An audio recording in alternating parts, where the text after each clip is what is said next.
Hey loves, it's me, Keisha, aka Color Me Pynk, and I'm here with this week's All Tea, All Shade Summer House Martha's Vineyard Season 1, Episode 2 review.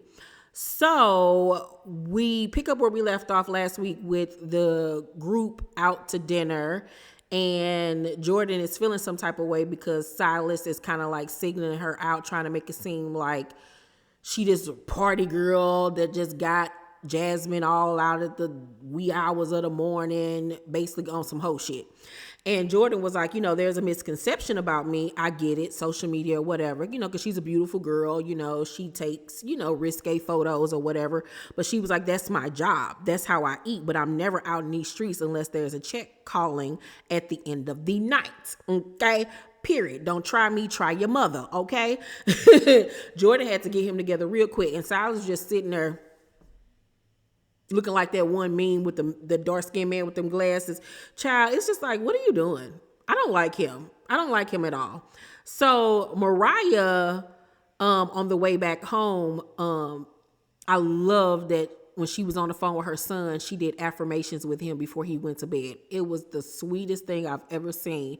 So sweet. And I was like, oh my God, I wish I would have done that with Kyrese when he was young. Like it was just touched my heart. And it made me like Mariah so much more. And then in this episode, I feel like we really got to look at her. And she is so pretty. Like she is stunningly gorgeous. So they get back to the crib and Silas and Jasmine talk in bed. And he was like, do you feel like I unfairly came at Jordan? And she was like, mm-hmm. She was like, I feel like you have more of an issue with me than her. Somehow, honey, they had that conversation, and the next thing you know, they started banging. And I mean in the sense. And I never needed to see that ever in life. I never, ever, ever needed to witness that man pounding into that woman like that on national television. Because it's like, does she have a cervix left? Are her fallopian tubes intact? Is her uterus lining shredded? Because what was all that? Like, what in the African Bubata is going on, sir? Like, can you slow it down and wind it up? Like it was like, oh my God, I feel sorry for Jasmine. Jesus Christ. No one was impressed. So the next day, they're in the kitchen. He's working and Jasmine is fixing his breakfast. She says she cooks for him every day of the week because basically she's a stay-at-home wife. And Silas says to her that he was shocked to learn that she and Mariah had stayed in their car. And basically that let him know that he needed to be the one in head of their finances because basically he was saying like, you don't know how to budget your money pretty much. Now I don't know if that's true or not, but it just plays into, once again, this narrative of him having to control everything. And once again, I don't know if this is just him. Is it part of his culture? I don't know. But she accepts it. She likes it. So I'm like, girl, go ahead, run, fly, run free. Now, she's from where I live here in St. Louis. And now the more that I'm seeing Jasmine reminds me of a particular kind of St. Louis girl that like always aspired to be more, and there's nothing wrong with that. But did it in a annoyingly pretentious type way where it seemed like she likes to put on airs. You see what I'm saying? Like, it's something about her I ain't really vibing with. And it's just like, oh, I wanted to root for you, because you're from the home team. But something about her is very annoying and pretentious and overboard and flighty. And she's just giving me a bad taste in my mouth. So Jasmine feels like the energy is going to change once Phil and Shanice get there. And oh, baby, did it change. Phil came in guns a-blazing. So we find out that Nick not only was sliding into Jordan's DMs, but he was also sliding into Shanice's DM too, sending her heart emoji saying you so fine. Like, sir, I need for you to get some game and learn how to talk to women. Like, you didn't put all that energy in your Bricks Brothers Eddie Bauer outfits. I need for you to put that same energy into learning how to talk to a woman, because all that heart emojis and you so fine and dynamite, pow, pow, like, that's so corny and so whack. Like, get it together, sir. So they go bowling and Bria got Milo, her dog, in this backpack. And I'm like, that is animal abuse. That is animal abuse. That poor dog was scrunched up in that damn backpack like this. I'm like, is there any air holes? All you see is this plastic. I'm like, call animal control on this lady, because that ain't safe. So Jasmine and Bria and Preston are talking, and Silas was there too. And she was like, if Simon were here, what would he be doing? Talking about Bria, a little white man in Germany. And she was like, buying everyone drinks, probably paying for everybody's food. And Jasmine in her confession was like, why are you telling me about his money? I have a man. Like, what you telling me that for? And it's just like, Jasmine, like, you asked her a question, she gave you an answer. Now you don't like her response because her man got money and he like to spend it. I wouldn't, like, I'm like Preston, and I would have gladly let him do it. Like, what it seemed like she's like almost in competition with Bria. And don't get me wrong, Bria get on my nerves too. But it's almost kind of like they're a little bit alike almost, and I think that's why they don't get along. But with Jasmine, it's like, okay, girl, we get it. You got a husband. Like, did you never think nobody was gonna want you? Like, I'm just so confused when it comes to her. So confused. So Bria was like, would it be cool for Simon to come out the last week and stay? So Jasmine, her confession was like, I know she'll tell everyone Jasmine doesn't respect my relationship. Of course not. It's not a marriage yet. She really does go from man to man. And it's like, oh, you one of them girls. Okay, now it makes sense. She one of them girls that thinks that being married is the end all be all life goal for everybody. And if you ain't married, that means your relationship is not valid. And now that she married and is a wife, she feel like she can judge others. And it's just like, love, love. You're married to Silas.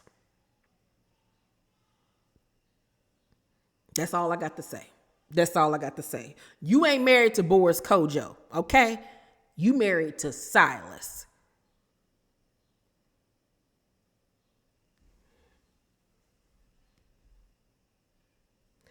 Mariah hosts a moon mass, and it's a part of her ancestry or whatever. She's Mexican and African American.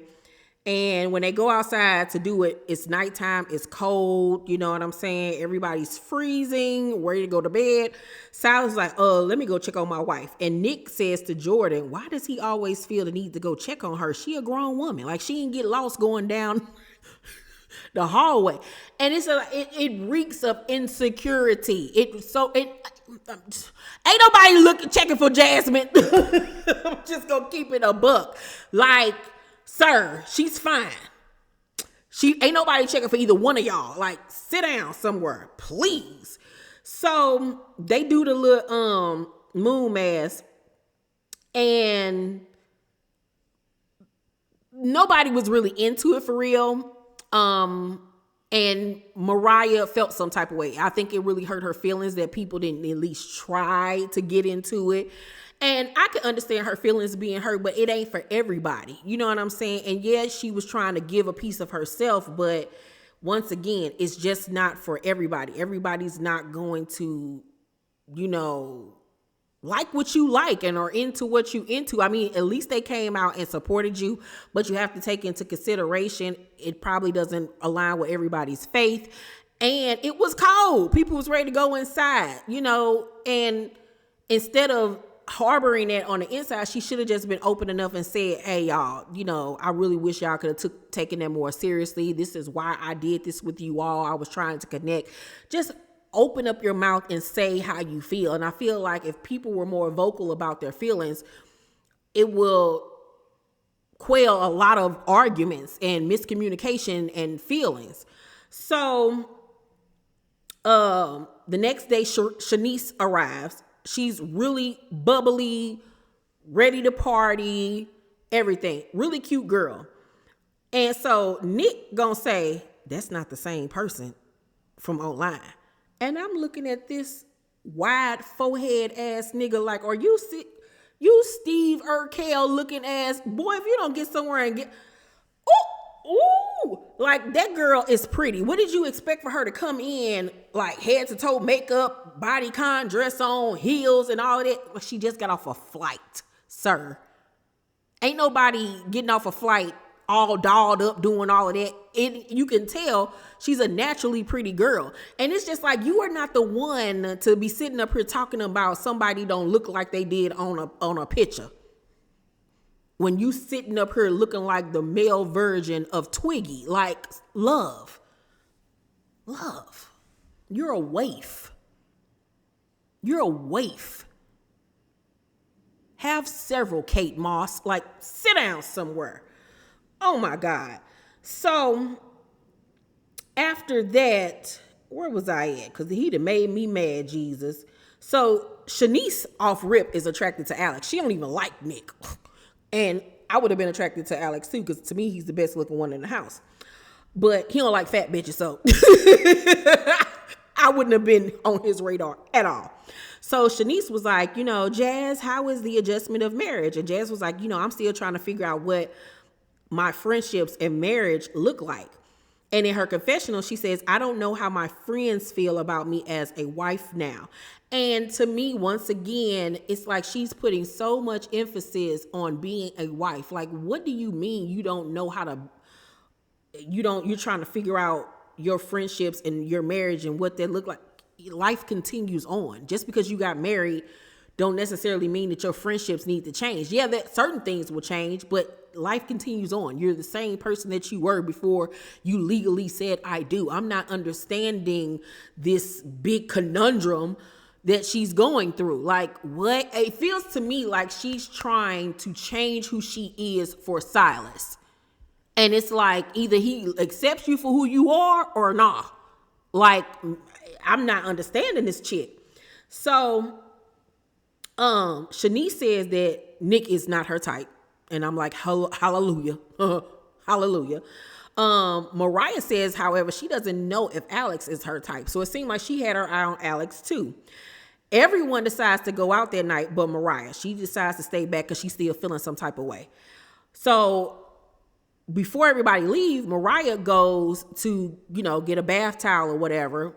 And when she pull out the stuff, she sees that Bria had her dog's clothes in there mixed with the house towels and stuff. So she immediately is mad. Now, mind you, she was already mad because she felt some type of way about the moon mask. So I think that this just was like the nail in the coffin for her. So she goes out and tells her, like, you had your stuff mixed in with our laundry. To me, I would have felt some type of way too, because your dog already been shedding her around the house.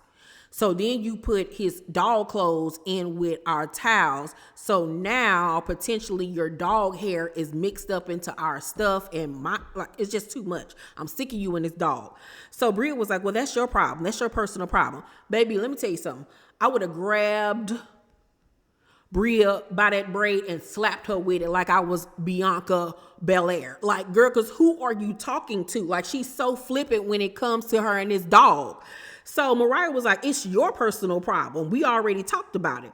So at some point, Mariah gets annoyed with the conversation and shoves the clothes into her chest. And I would have did the same thing because, girl, I don't know who you think you're talking to. So Bria was like, watch your tone. Watch your tone. Jasmine getting in between them or whatever. And Bria was like, do something. Do something. And Mariah was like, girl, you not going to do nothing. Bria feisty, though. Bria seemed like, she didn't hit a little 1-2 in her life. I think that'll be a good little heads up match. So Bria was like, call me a B one more time. And Mariah was like, B? Y'all, I was hollering. This episode was way better than the season premiere episode.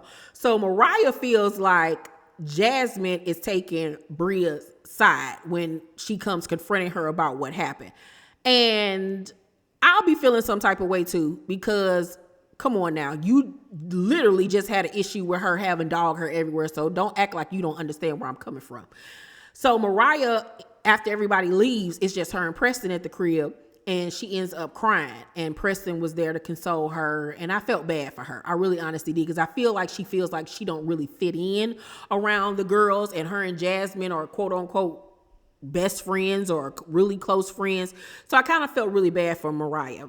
So Bria, once they get to the little restaurant or wherever they went, is feeling some type of way. She mad that Shanice just left when she was getting into it with Mariah. Like, you my home girl and you just gonna leave while I'm arguing with a chick? Like, really? Like, that's what we doing now? Now, I understood that 100%. Like, but let me tell you something. Shanice don't give a damn. And in her confessional, she was like, I don't know what she wants me to do. Like, I have no feelings. Life is way too short. Like, Shanice is just there to have a good time. She can only come out on the weekends. So she don't really care about none of what you talking about at this point. And that says a lot about her and y'all friendship, because she don't care. So Phil ends up arriving to the house drunk. He get out the car. He done fell, child. And I'm like, oh God, here we go. Here we go.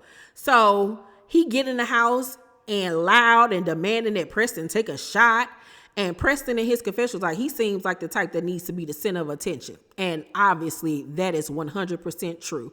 And I'm just looking at his outfit like, I'm going down, down, baby, yo, street in the range. Like, where is you going with this velour tracksuit? Like, where are you going?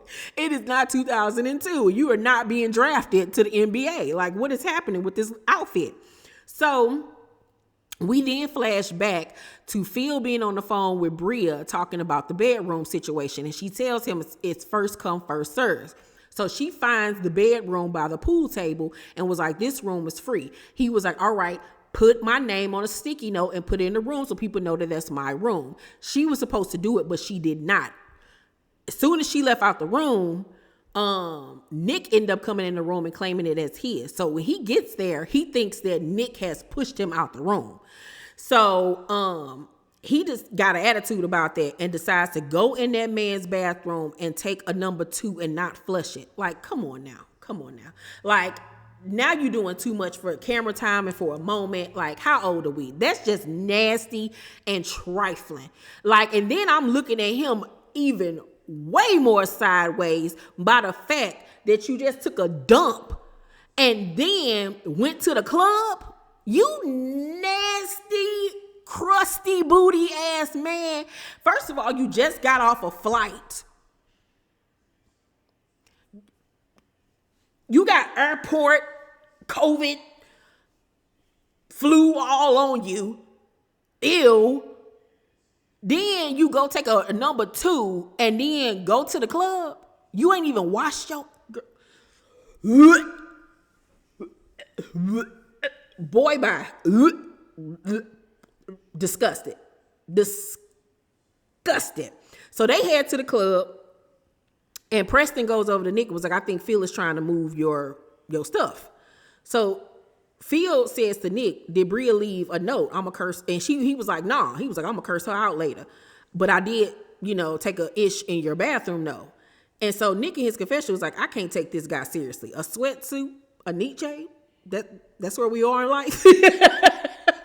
So Bree is mean mugging Mariah because she's still feeling some type of way that they got into it. Like, she mean mugging her hard. Like, she wanna square up. And I'm like, go on there and do it.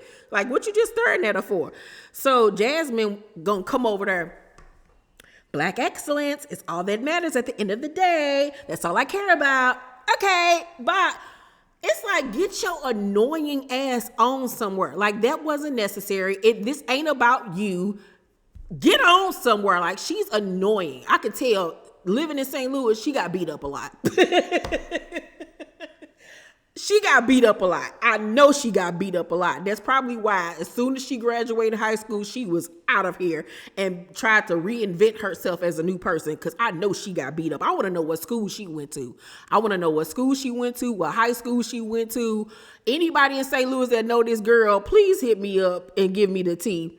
So Bria was like, to Silas, your wife is being fake right now. So Jordan ends up consoling Bria. Jordan then takes Jazz outside because she mad, and she was like, Mariah pushed her. You need to tell Mariah she can't be putting her hands on somebody. And I get where Jordan was coming from, but at the same token, Bria got a mouth on her and don't know how to talk to people. So you get what you give at some point. So they get back to the house, and Nix finds that dude really did take an ish in his toilet. So he go out and was like, can you flush the toilet, bro? Like, we're better than that. Like, how old are we? And Phil was like, well, like, say, for instance, there's a law against slavery and you didn't know. So somebody walk up to you and is like, slavery is illegal. And you're like, I'm just minding my business, slaving my slaves. Y'all, I was so outdone that this man tried to compare Nick not knowing that was his so-called room to slave. Oh, Jesus loves me. Girl, oh God. So Phil says to Preston, out of nowhere, if that shirt was just one size bigger. Preston looked at him like, okay, so he crazy. Let me go ahead and walk away. Like, cause you trying it. Baby. So Alex jumped in and was like, that's mad corny, bro. And Nick was like, I'm gonna just leave it at that. I'll flush the toilet myself. So Phil was like, I know you will, cause you walking away. Go and flush that toilet. Girl, this ain't ours. Who you talking to? So Alex was like, I think you want to be a comedian. And Phil was like, wanna be? I don't know who the F you are, but I told everybody not to touch my ish. And it's like, who are you, sir? And who are you talking to? We don't even know you. What? So Amir was like, you talking like this is your ish. And Phil was like, sit your little ass down. And Amir was like, bring your ish over here and see what a little A can do to your big A. And then they step up in each other's face and somebody get in between them, and then the episode goes off. Baby, this whole episode was filled with caramel madness. Everybody had gone crazy, and I was here for the antics. Yes. Loving this show. Loved episode 2. Episode 2 gets an A in my book. Everybody stepped up to the plate. This is an eclectic group of people in this house. Loved how Amir stepped up to Phil. Phil is funny to me. Don't get me wrong. I think that he's so funny, but defecating in that toilet was just trifling. And you ain't wash your booty and you got berries, jungle berries all up in your booty crack while you trying to check somebody. Bria got a mouth that she need to check before somebody smack her in it. And Jasmine is annoying. And her husband weirds me out. He just be sitting there staring like, oh God. Anywho, y'all let me know what y'all thought about the episode down below in the comment section. Make sure to thumbs up this video, like and subscribe, and hit that notification bell button. I love you all, and I'll see you on the next video. Bye.